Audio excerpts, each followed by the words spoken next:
nilapit ko na nga ulit siya sa doktor. Sabi ko dun sa doktor, kung pwede ulit siya na maoperahan.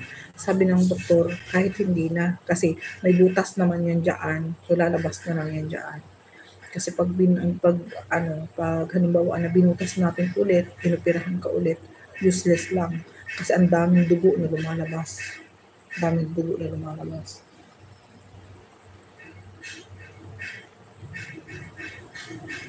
Ay, kamote.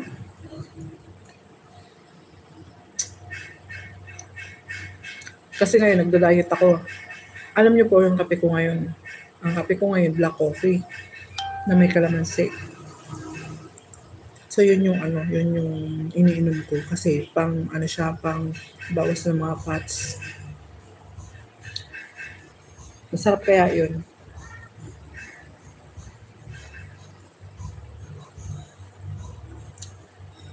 So, yung mga nagda-diet dyan, na talagang gusto yung mawala yung fats, ganun po yung gawin nyo.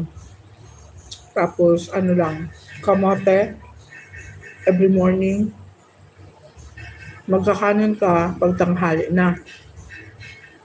Ayun po.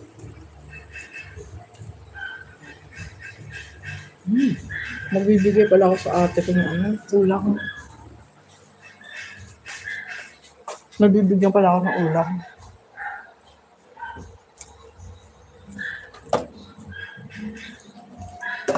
Laswa. Saan ko may lalagay yung dito na lang. So, dito na lang natin lalagay.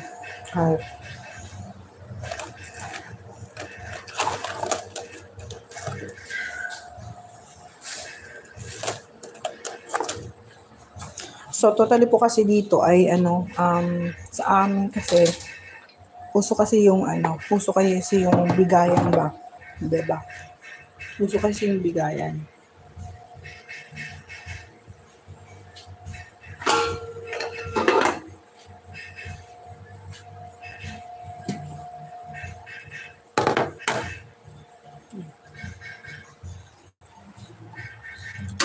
Ayan yung laswa.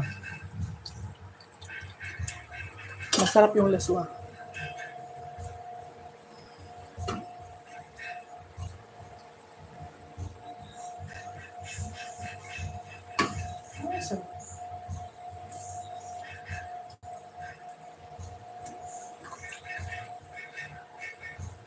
Masarap po. Ayan yung laswa. Yung kamote, okra. Wala akong talong, hindi ako nakapambili ng talong.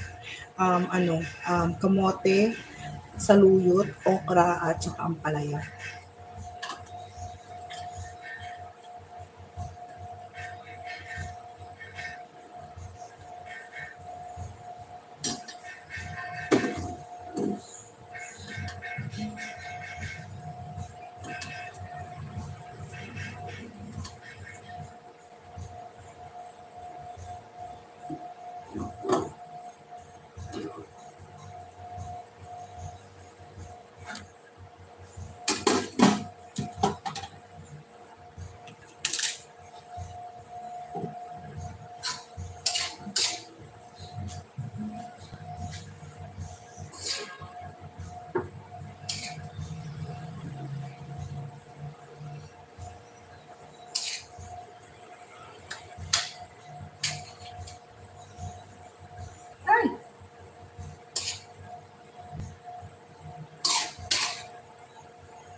Pusit.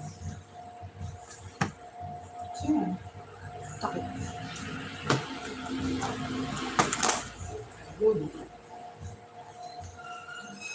So, yun.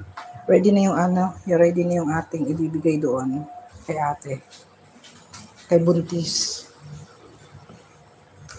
Kasi oras na din. So, mag-prepare lang ako ng yan.